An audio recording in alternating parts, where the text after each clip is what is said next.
കോൺഗ്രസ് മലപ്പുറം ജില്ലാ കൺവെൻഷനായിരുന്നു വേദി.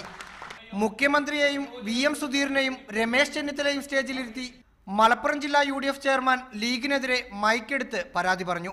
ഇവിടെ മുസ്ലിം ലീഗും കോൺഗ്രസും തമ്മിൽ പഞ്ചായത്തുകളിലെല്ലാം പ്രശ്നങ്ങളാണ്.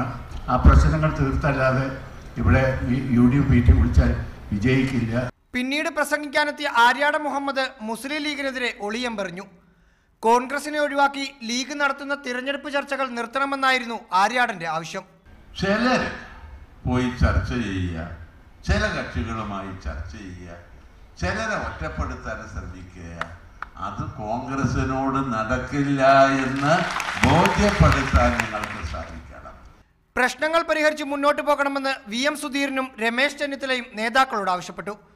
മുഖ്യമന്ത്രി ഉമ്മൻചാണ്ടി ഇത് മലപ്പുറത്തെ മാത്രം പ്രശ്നമല്ലെന്ന് പറഞ്ഞ് കൈകഴുകുകയാണ് ചെയ്തത്. അപ്പൊ അത് മലപ്പുറം ജില്ലയിൽ മാത്രമൊന്നുമല്ല, 14 ജില്ലകളിലും ഇതുപോലൊക്കെയുള്ള പ്രശ്നങ്ങളുണ്ട്. പല പഞ്ചായത്തുകളിലും ഒറ്റയ്ക്ക് മത്സരിക്കുമെന്ന് പ്രഖ്യാപിച്ച സാഹചര്യത്തിലാണ് കോൺഗ്രസ് നേതൃത്വം ലീഗിനെതിരെ തിരിഞ്ഞത്. റഹീസ് റഷീദ്, മീഡിയ 1, മലപ്പുറം.